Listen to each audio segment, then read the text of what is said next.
पर उनके जो गार्जियन है, माता पिता है, जो सेवा देते हुए एक्सपायर हो गए, किसी भी कारण एक्सपायर हो गए हो, तो उनकी जगह उनके बच्चों को, परिवार में किसी आश्रित को नौकरी दी जाती थी, और वो भी पक्की नौकरी। लेकिन इस डीटीसी विभाग में एक तो नौकरी दी नहीं जा रही है, और दी भी जा रही है तो वो कॉन्ट्रैक्ट पर। पिछले 15 साल से तो ये आश्रित कोटे में, ये बात सरकार तक पहुंचानी बहुत जरूरी थी कि उनको पक्की नौकरी की जाए, क्योंकि माता पिता नहीं रहे हैं तो कहीं ना कहीं अब जो पूरा घर खर्च होगा तो सरकार को ये बातचीत समझनी होगी कि कॉन्ट्रैक्ट नहीं तो कहीं ना कहीं उनको पक्की नौकरी दी जाए।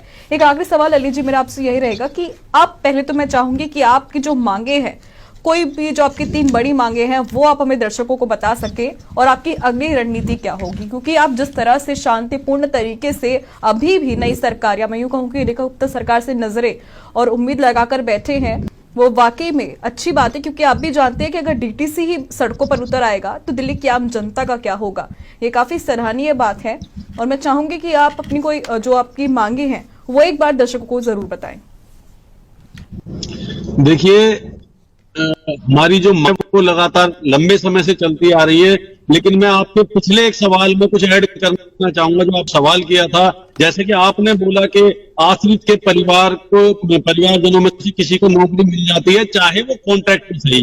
देखिए, बड़े दुर्भाग्य की बात है, दिल्ली की जनता, जैसे आपने कहा ना कि दिल्ली की जनता परेशान होगी, हम दिल्ली की जनता से ही आते हैं, वो जनता भी हमारा परिवार है। हम कभी नहीं चाहते कि दिल्ली की जनता को परेशानी हो, इसलिए हम इस तरीके की कोई स्ट्राइक, चक्का जाम, बहुत ही बड़े रेयर केस में ऐसा फैसला लेते हैं। बिल्कुल। लेकिन इस बात को लेकर हम गए थे, हमारे परिवहन मंत्री जी, जैसे आप कह रहे हैं उनके संज्ञान में आना चाहिए, हम इस बात को लेकर हमारे परिवहन मंत्री जी जो अब नवनिर्मित सरकार में बने हैं, पंकज सिंह जी, उनके पास में गए थे।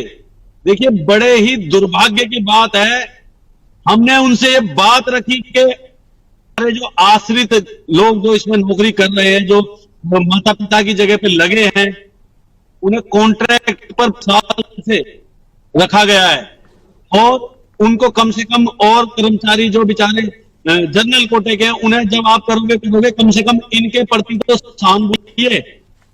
तो देखिए, इतना दुर्भाग्यपूर्ण जवाब उन्होंने दिया कि मेरे पिताजी एमसीडी में कमिश्नर थे। मंत्री जी के वर्ड है कि एमसीडी में कमिश्नर थे मेरे पिताजी, और मुझे सब पता है आश्रित कोटा क्या होता है, कैसे लगाया जाता है, क्या होता है। आपको कम से कम कॉन्ट्रैक्ट पे नौकरी तो मिली हुई है, इसी में संतुष्टि रखो। ये शब्द हमारे परिवहन मंत्री जी के थे। ये तो सवाल रहा आपका कि उनके संज्ञान में ले जाने वाली बात, सबके संज्ञान में है, लेकिन करने की किसी की नीयत नहीं है। आम आदमी पार्टी औपचारिक रूप से अगर मैं देखूं तो मैं बिल्कुल इसकी जांच करूंगी, और मैं आप तक और आपके डीटीसी यूनियन तक भी ये बात पहुंचाने की पूरी कोशिश करूंगी। लेकिन अब मेरा आपसे आखिरी सवाल यही रहेगा कि आपकी वो कौन सी 3 मांगे हैं बड़ी जो आप दर्शकों तक पहुंचाना चाहेंगे, सरकार तक पहुंचाना चाहेंगे? क्योंकि देखिए, समस्या बहुत है ललित जी, समस्या